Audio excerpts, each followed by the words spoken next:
En una de las primeras páginas de Una mujer, publicada por Cabaret Voltaire, con una cuidada traducción de Lidia Vázquez, Annie Ernaux escribe: Mi proyecto es de naturaleza literaria, puesto que se trata de contar una verdad sobre mi madre que sólo se puede alcanzar con palabras. Pero también dice, y sin embargo, me gustaría permanecer de alguna manera por debajo de la literatura. Más tarde dirá, esto no es una biografía, ni una novela, naturalmente, sino algo entre la literatura, la sociología y la historia.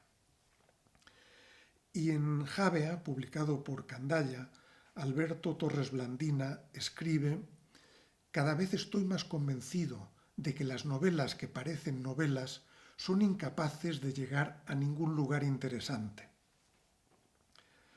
Por supuesto, teniendo en cuenta mi propia trayectoria literaria, no puedo estar en absoluto de acuerdo con Torres Blandina. Y sin embargo da igual que esté de acuerdo o no, porque de todas formas me interesan mucho esas novelas que no parecen novelas, que incluso reniegan del género. Estamos aquí en el ámbito de la autoficción o ficción autobiográfica, como se quiera llamar, con estos términos que engloban cosas muy distintas y que yo preferiría llamar, ya puesto a ser poco preciso, literatura autobiográfica. ¿Por qué literatura y no ficción? Porque a menudo tienen muy poco de ficción, o por lo menos no tienen más que las autobiografías. Pero son literatura.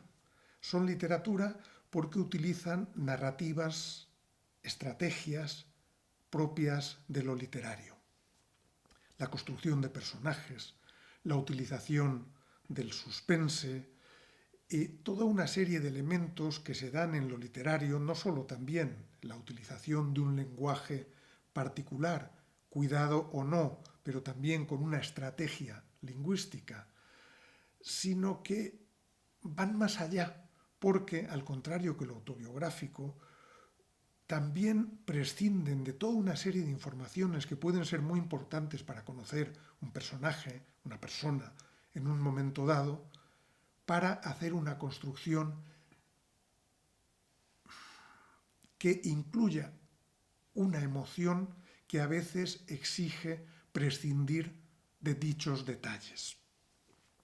Pero además, si hablo de estos dos autores tan distintos, Annie Ernaux y Alberto Torres Blandina, es por otra razón, no solo porque hagan una literatura autobiográfica, sino porque también en sus obras hay una marcada conciencia de clase, algo que no es tan frecuente en la literatura.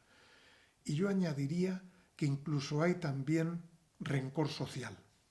Pero claro, digo rencor social y parece que estoy hablando de algo malo, pero no.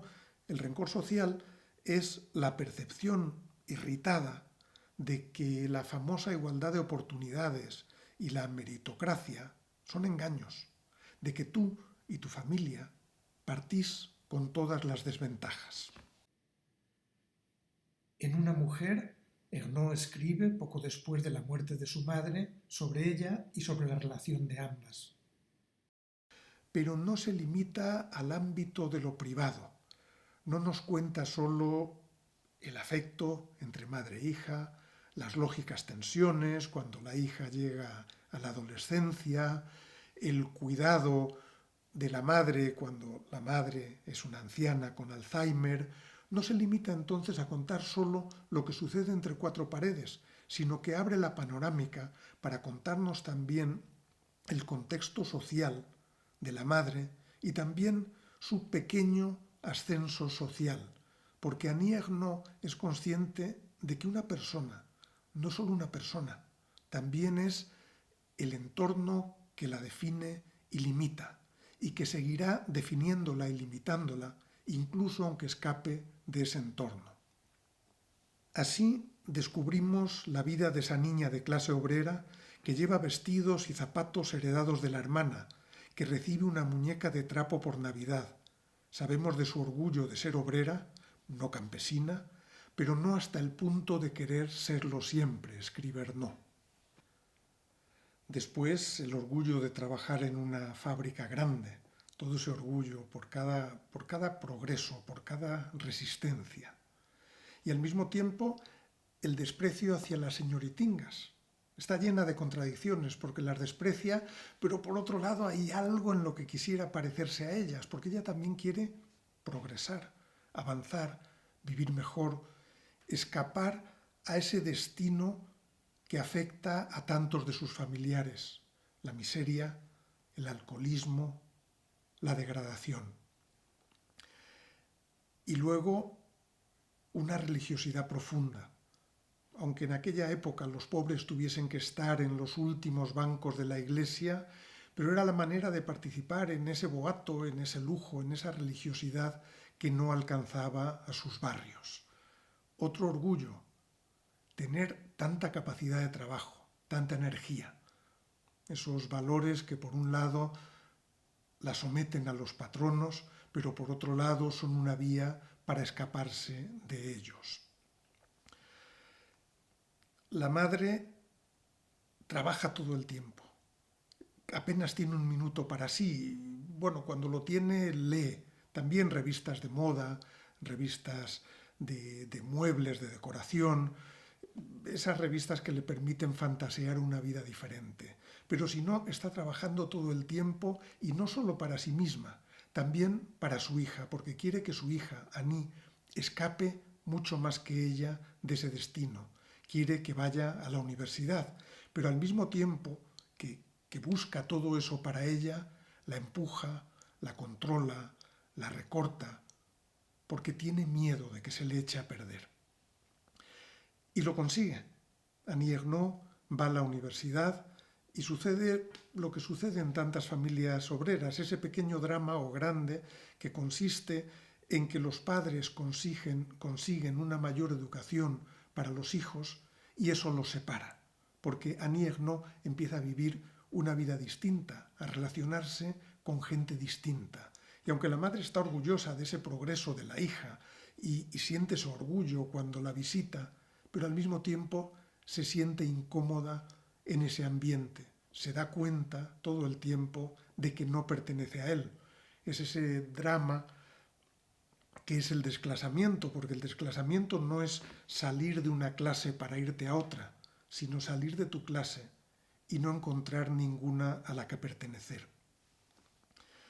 Annie Ernaux habla con afecto de la madre, con admiración por su fuerza, por su tenacidad, por su generosidad también, y sin embargo no oculta las peleas que tuvo con ella.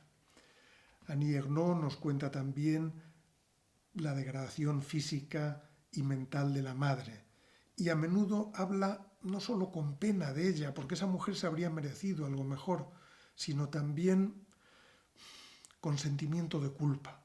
Por eso, porque se da cuenta de cómo se ha separado de ella, de cómo durante una buena parte de su vida ya no podían entenderse, de cómo Annie considera a su madre una carga, una molestia.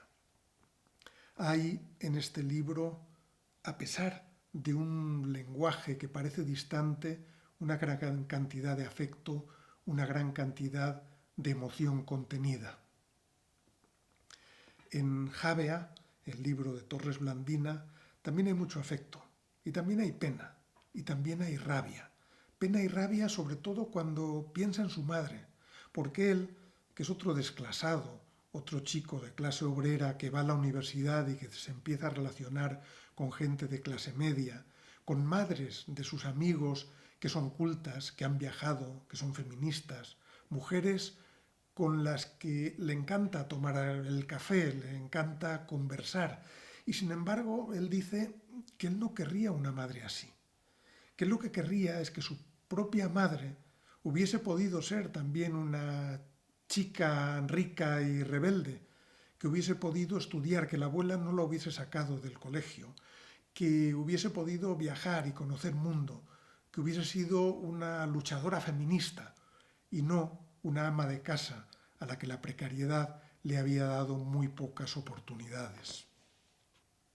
Nos cuenta, por ejemplo, que tuvo que trabajar muy joven en una fábrica de traviesas de ferrocarril.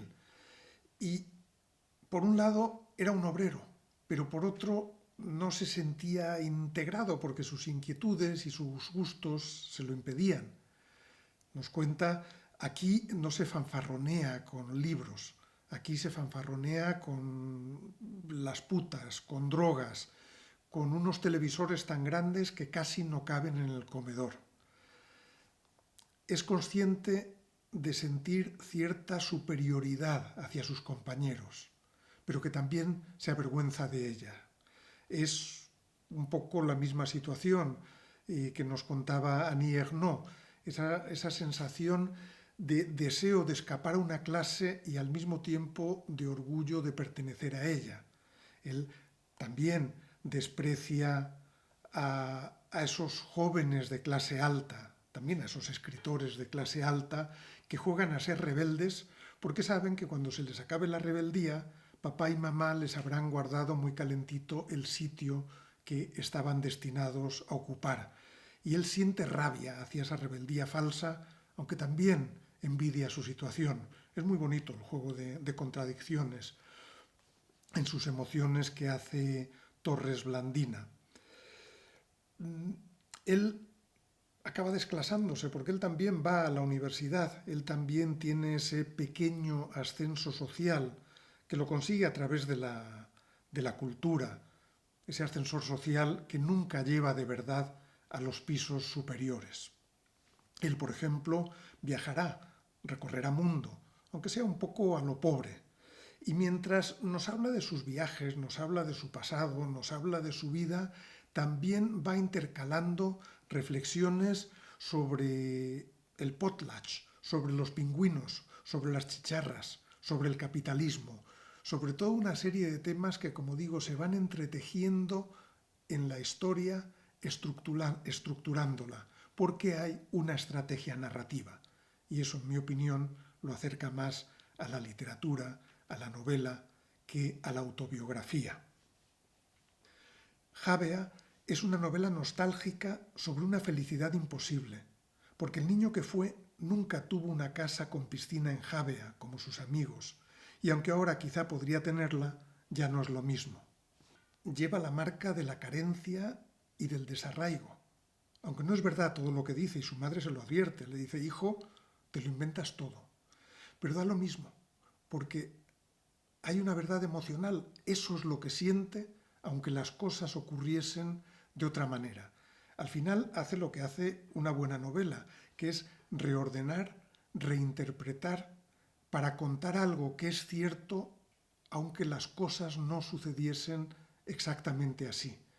Alberto Torres Blandina, de esta manera, está trascendiendo su propia autobiografía para contar algo que le pertenece a toda una clase.